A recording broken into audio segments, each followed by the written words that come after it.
ಸ್ನೇಹಿತರೆ, ಈ ವಿಡಿಯೋದಲ್ಲಿ ನಿಮಗೆ ಶುಭಕಾಲ ಆರಂಭವಾಗುವ ಮುನ್ನ ಈ 12 ಸೂಚನೆಗಳು ಕಾಣಿಸುತ್ತದೆ. ಜೀವನ ಎಂಬುದು ಸುಖ, ದುಃಖ, ನೋವು, ನಲಿವುಗಳ ಪಯಣ.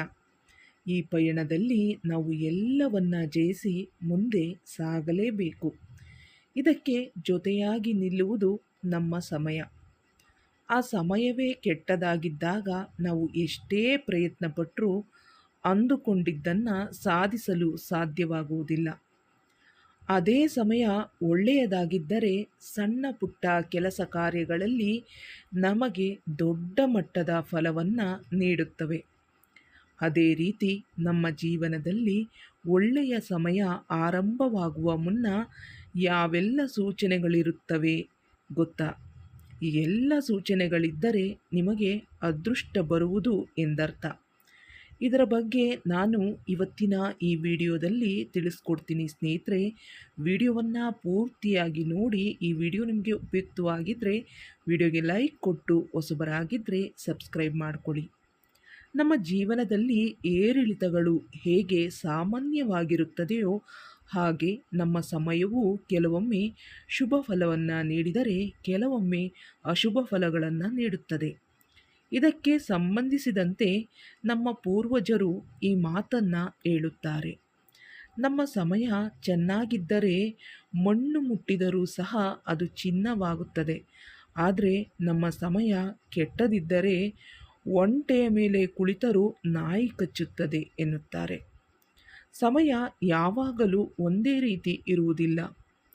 ನಮ್ಮ ಸಮಯ ಎಷ್ಟೇ ಕೆಟ್ಟದಾಗಿದ್ದರೂ ಅದರಿಂದ ಹೊರಬರಲು ಸ್ವಲ್ಪ ಸಮಯ ತೆಗೆದುಕೊಳ್ಳುತ್ತದೆ. ಸಾಮಾನ್ಯವಾಗಿ ಒಬ್ಬ ವ್ಯಕ್ತಿಯು ಯಶಸ್ಸನ್ನು, ಗೌರವ, ಪ್ರಗತಿ ಇದೆಲ್ಲವನ್ನು ಪಡೆದುಕೊಳ್ಬೇಕು ಅಂದರೆ ಆತನ ಸಮಯವೂ ಕೂಡ ಅವಲಂಬನೆಯಾಗಿರುತ್ತದೆ. ಸಮಯ ಸರಿಯಾಗಿ ಇದ್ದರೆ ಎಲ್ಲವೂ ಒಳಿತನ್ನು ಕಾಣುತ್ತೆ. ಕೆಟ್ಟ ಸಮಯ ಪ್ರಾರಂಭವಾದಾಗ ಕೆಲಸದಲ್ಲಿ ನಾನಾ ರೀತಿಯ ತೊಂದರೆಗಳು ಆಗುತ್ತೆ. ಯಶಸ್ಸಿನ ಮಾರ್ಗದಲ್ಲಿ ನಾನಾ ರೀತಿಯ ಅಡೆತಡೆಗಳು ಎದುರಾಗುತ್ತವೆ. ಅದೇ ನಿಮಗೆ ಒಳ್ಳೆಯ ಸಮಯ ಬಂದಾಗ ಯಾವೆಲ್ಲ ಸೂಚನೆಗಳು ಕಾಣಿಸ್ತವೆ ಎಂಬುದನ್ನು ಈಗ ತಿಳಿದುಕೊಳ್ಳೋಣ ಸ್ನೇಹಿತರೆ.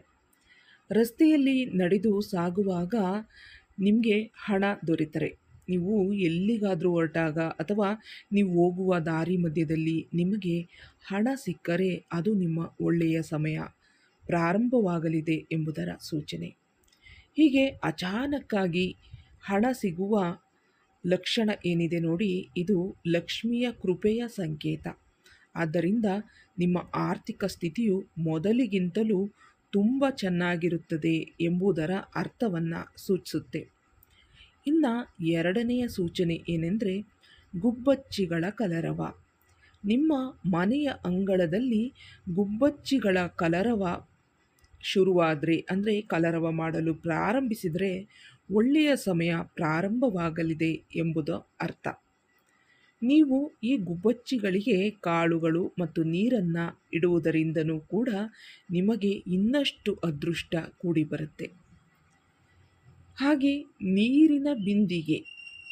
ಯಾವುದೇ ಒಳ್ಳೆಯ ಕಾರ್ಯದತ್ತ ನಿಮಿತ್ತ ಮನೆಯಿಂದ ಹೊರಡುತ್ತಿರುವಾಗ ನೀವು ಯಾರದೋ ಕೈಯಲ್ಲಿದ್ದ ತುಂಬಿದ ಕೊಡವನ್ನು ಅಥವಾ ಪಾತ್ರೆಯನ್ನು ನೀವು ನೋಡಿದರೆ ಅದು ನಿಮಗೆ ಶುಭ ಸೂಚನೆಯಾಗಿದೆ. ನೀವು ಹೊರಟ ಕೆಲಸದಲ್ಲಿ ಯಶಸ್ಸನ್ನು ಕಾಣ್ತೀರಾ ಅನ್ನೋದರ ಸೂಚನೆಯಾಗಿರುತ್ತೆ. ಆದರೆ ಖಾಲಿ ಬಿಂದಿಗೆಯನ್ನು ಕಂಡರೆ ಅಂದುಕೊಂಡ ಕೆಲಸದಲ್ಲಿ ಅಶುಭವಾಗುತ್ತದೆ ಎಂಬುದರ ಸೂಚನೆ ಎಂದು ಹೇಳಲಾಗುತ್ತೆ. ಇನ್ನು ಮೂರನೆಯ ಒಂದು ನಂಬಿಕೆ ಏನೆಂದರೆ ತೆಂಗಿನಕಾಯಿ. ಪ್ರಯಾಣ ಮಾಡುವಾಗ ಅಥವಾ ಮನೆಯಿಂದ ಹೊರಡುವಾಗ ಪೂಜೆಯ ತೆಂಗಿನಕಾಯಿಯನ್ನು ನೋಡುವುದು. ಪೂಜೆಯ ಕಾಯಿಯನ್ನು ನೋಡುವುದು ಕೂಡ ಶುಭ ಸಂಕೇತವಾಗಿದೆ. ಇದು ಕೆಲಸದ ಯಶಸ್ಸಿನ ಸಾಧ್ಯತೆಯನ್ನು ಸೂಚಿಸುತ್ತದೆ. ಆದರೆ ಕೆಟ್ಟಿರುವ ತೆಂಗಿನಕಾಯಿಯನ್ನು ನೋಡುವುದು ಅಶುಭವಾಗಿರುತ್ತದೆ ಎಂದು ಹೇಳಲಾಗುತ್ತೆ. ಇನ್ನು ನಾಲ್ಕನೆಯದು ಎಕ್ಕದ ಗಿಡ. ನಿಮ್ಮ ಮನೆಯ ಮುಖ್ಯದ್ವಾರದ ಮುಂದೆ ಇರುವ ಅಂಗಳದಲ್ಲಿ ಎಕ್ಕದ ಗಿಡ ತಾನಾಗಿಯೇ ಬೆಳೆದರೆ ನಿಮ್ಮ ಕುಟುಂಬದ ಸದಸ್ಯರ ಶುಭಕಾಲ ಪ್ರಾರಂಭವಾಗಲಿದೆ ಎಂಬುದು ಅರ್ಥ. ಈ ಗಿಡವನ್ನು ಮಂಗಳಕರವೆಂದು ನಂಬಲಾಗುತ್ತೆ. ಎಕ್ಕದ ಗಿಡ ಮಹಾಗಣಪತಿಯ ಸಂಕೇತ. ಸರ್ವ ವಿಘ್ನಗಳನ್ನು ನಿವಾರಿಸುವಂಥ ಶಕ್ತಿ ಎಕ್ಕದ ಗಿಡಕ್ಕೆ ಇದೆ. ಇನ್ನು 5ನೇದಾಗಿ ಬಣ್ಣದ ಚಿಟ್ಟೆಗಳು. ಒಳ್ಳೆಯ ಸಮಯ ಪ್ರಾರಂಭವಾಗುವಾಗ ಮೊದಲು ಬಣ್ಣದ ಚಿಟ್ಟೆಗಳು ನಿಮ್ಮ ಸುತ್ತಲೂ ಹಾರಾಡಲು ಪ್ರಾರಂಭಿಸುತ್ತವೆ. ಇದನ್ನು ಮಂಗಳಕರವೆಂದು ಪರಿಗಣಿಸಲಾಗುತ್ತೆ. ಇನ್ನು 6ನೇದಾಗಿ ಮನೆಯಿಂದ ಹೊರಗಡೆ ಹೋಗುವಾಗ ಹಸಿರು ತರಕಾರಿಗಳು, ಹಸಿರು ಹುಲ್ಲು, ಬಿಳಿ ಪಾರಿವಾಳ ಇತ್ಯಾದಿಗಳನ್ನು ನೋಡುವುದು ಸಹ ಮಂಗಳಕರವಾದ ಸೂಚನೆಯಾಗಿದೆ. ಹಸುಗಳು ನಿಮ್ಮ ಮನೆಯ ಬಾಗಿಲ ಮುಂದೆ ಬಿಳಿ ಬಣ್ಣದ ಅಥವಾ ಕಪ್ಪು ಬಣ್ಣದ ಹಸು ಪದೇ ಪದೇ ಬಂದು ನಿಂತರೆ ಮತ್ತು ಕೂಗಲು ಪ್ರಾರಂಭಿಸಿದರೆ ಒಳ್ಳೆಯ ಸಮಯ ಪ್ರಾರಂಭವಾಗುತ್ತದೆ ಎಂಬುದರ ಸೂಚನೆ. ಈ ರೀತಿ ಹಸುಗಳು ಮನೆಯ ಮುಂದೆ ಬಂದಾಗ ಅವುಗಳಿಗೆ ರೊಟ್ಟಿ ಅಥವಾ ಅಕ್ಕಿ, ಬೆಲ್ಲ, ಬಾಳೆಹಣ್ಣನ್ನು ತಿನ್ನಲು ನೀಡಬೇಕು. ಇದು ಲಕ್ಷ್ಮಿಯ ಆಗಮನದ ಸೂಚನೆ.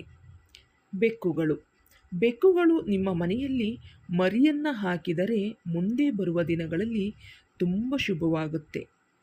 ನೀವು ರಾತ್ರಿ ಮಲಗಿದ ಸಂದರ್ಭದಲ್ಲಿ 3 ಗಂಟೆಯ ಸಮಯಕ್ಕೆ ಎಚ್ಚರವಾದರೆ ಅಥವಾ ಯಾರಾದರೂ ಬಂದು ನಿಮ್ಮನ್ನು ಕೂಗಿದಂತಾದರೆ ನಿಮಗೆ ಅದೃಷ್ಟದ ಬಾಗಿಲು ತೆರೆಯುವುದು ಎಂದು ಅರ್ಥ. ಪುಟಾಣಿ ಮಕ್ಕಳನ್ನು ದೇವರ ಸ್ವರೂಪವೆಂದು ಹೇಳಲಾಗುವುದು. ಏಕೆಂದರೆ ಮಕ್ಕಳು ಎಂದಿಗೂ ಸುಳ್ಳನ್ನು ಹೇಳುವುದಿಲ್ಲ. ಅಂತಹ ಮಕ್ಕಳು ನಿಮ್ಮ ಮನೆ ಮುಂದೆ ಆಟವಾಡುತ್ತಿದ್ದರೆ, ನಿಮ್ಮನ್ನು ನೋಡಿ ಪದೇ ಪದೇ ನಗುತ್ತಾ ಇದ್ದರೆ ನೀವು ಸಂತೋಷದ ಸಮಾಚಾರ ಕೇಳುತ್ತೀರಿ ಎಂದರ್ಥ. ಯಾವುದಾದರೂ ಅಪರಿಚಿತ ವ್ಯಕ್ತಿಯು ಕನಸಿನಲ್ಲಿ ಬಂದು ನಿಮ್ಮನ್ನು ನೋಡಿ ನಗುವ ಹಾಗೆ ಅನಿಸಿದರೆ ಬಂಧುಗಳು ಸೇರುವುದರ ಜೊತೆಗೆ ನಿಮ್ಮ ಮನೆಯಲ್ಲಿ ಶುಭ ಕಾರ್ಯವಾಗುವುದು ಎಂದು ಅರ್ಥ. ಮನೆಯ ಮುಂದೆ ಹಕ್ಕಿಗಳು ಗೂಡು ಕಟ್ಟಿದರೆ ಮತ್ತು ಮಂಗಗಳು ಮನೆಯ ಒಳಗೆ ಬಂದು ತಿನ್ನುವ ಆಹಾರವನ್ನು ತೆಗೆದುಕೊಂಡು ಹೋದರೆ ಒಳ್ಳೆಯದಾಗುವುದು ಎಂದು ಅರ್ಥವನ್ನು ಸೂಚಿಸುತ್ತೆ. ಹೀಗೆ ಸಾಕಷ್ಟು ರೀತಿಯ ಒಂದು ಸೂಚನೆಗಳು ನಮಗೆ ದೊರಕ್ತಾ ಹೋಗುತ್ತೆ. ನಮಗೆ ಶುಭ ಸಮಯ ಬರುವಾಗ ಈ ಎಲ್ಲ ಸೂಚನೆಗಳು ಕೂಡ ನಮಗೆ ಕಾಣಸಿಗುತ್ತೆ. ಈ ಸೂಚನೆಗಳಲ್ಲಿ ಒಂದಷ್ಟು ಸೂಚನೆಗಳು ನಿಮಗೆ ಸಿಕ್ಕರೂ ಕೂಡ ಶುಭ ಸಮಯ ನಿಮಗೆ ಪ್ರಾರಂಭವಾಗಿದೆ ಎಂಬುದೇ ಅರ್ಥ. ಇವತ್ತಿನ ಈ ವಿಡಿಯೋ ಇಷ್ಟವಾದರೆ ವಿಡಿಯೋಗೆ ಲೈಕ್ ಕೊಟ್ಟು ಸಬ್ಸ್ಕ್ರೈಬ್ ಮಾಡ್ಕೊಳ್ಳಿ, ವಿಡಿಯೋವನ್ನು ಶೇರ್ ಮಾಡಿ. ಧನ್ಯವಾದಗಳು.